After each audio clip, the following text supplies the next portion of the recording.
Hello guys! Welcome sa aking mini vlog. Siguro nagtataka kayo kung sino ang mga nasa video na to. Hindi kayo nagkakamali. Si Paolo Contis yan at si Kay Abad. Bakit ako nandito? Magiging parte ako ng isang movie na ginagawa nila. Ayan, tinatawag na sila ni Direk. Magsisimula na ang eksena.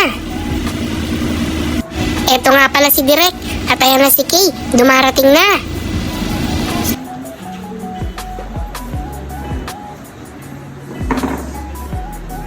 Ito naman si Kuya Paolo Contis.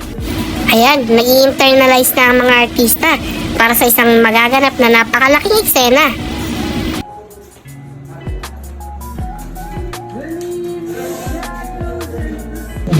Ayan, nagsimula na ang take. Napakabigat ng eksena. Madadala ka talaga sa husay ng mga artista. Parang totoong-totoo ang mga nangyayari. Napakagaling umiyak ni Kay Abad. At ang galing din ng mga umarte ni Patrick Garcia. Napakaraming nanonood at masayang-masaya sa nakikita. Talaga namang napakahusay ng dalawa. Ito naman ang aking eksena, pero hindi ko pwedeng ipakita sa inyo. Surprise na lang. Abangan nyo na lang pag inilabas na sa mga sinihan at sa Netflix para surprise. Pero papakita ko na lang muna ang tito ko. Siya naman ang kinukuhanan ng eksena kasama si Kay Abad. Nakailang ulit niya rin palang kinuha ng eksenang to dahil nagkamali ang tito ko. Napaka-dramatic talaga ng eksena na to. Bilib na bilib talaga ako kay Kay Abad. Napakabilis niyang umiyak at napakabilis niyang magpalit ng mga emosyon. Talagang tunay na profesional. Napakahusay na aktres.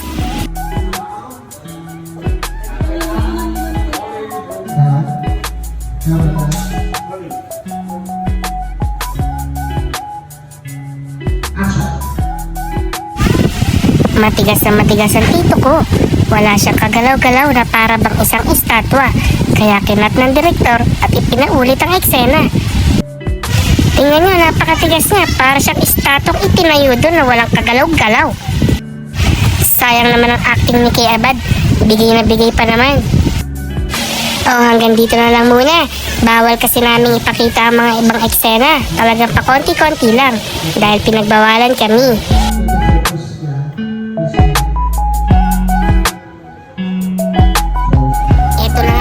Magandang part ng vlog na to.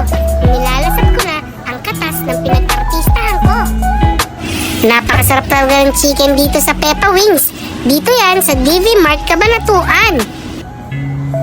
At umorder din ako ng napakasarap na siomay dito sa Siomay House. Isa sa pinakamasarap na siomay na natikman ko. Ayan na nga. At paakyat na ako.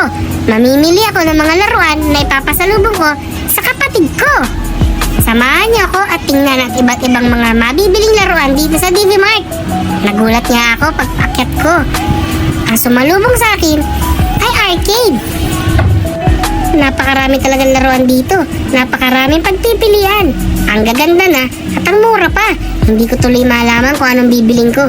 Tara, tingnan niyo oh. May nakita pa ako mga dinosaur. Naaalala ko tuloy ang pinsang kong si Aleo na napakahilig sa dinosaur. Ibinili nga pala siya ng papa niya ng pinakamalaki.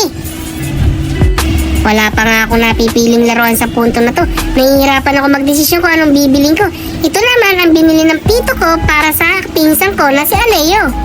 Siguradong matutuwa yun dahil sa sobrang laki ng dinosaur at sa sobrang hilig niya sa mga ito. Napadaan niya din pala kami sa bilihan section ng mga pabango. Hindi ako nakapagpigil dahil sa daming pagpipilian at sa bango. Kaya kumuha na rin ako ng isa.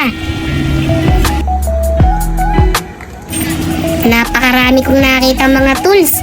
Alam niyo na, mahilig ako sa mga tools. Nag-iipon ako ng mga gamit. Ang dami rin mga stuffed toy akong nakita. Ang lalaki. Yung iba nga mas malaki pa sa akin. Tingnan niyo.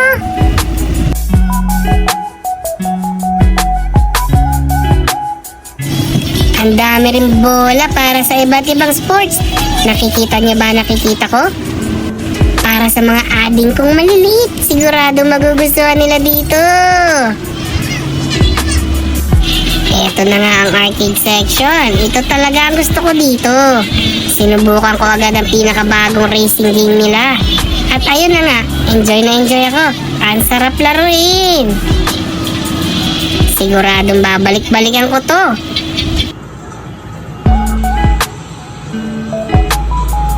O sige na, hanggang dito na lang muna tayo at kailangan ko nang umuwi. Hanggang sa muli!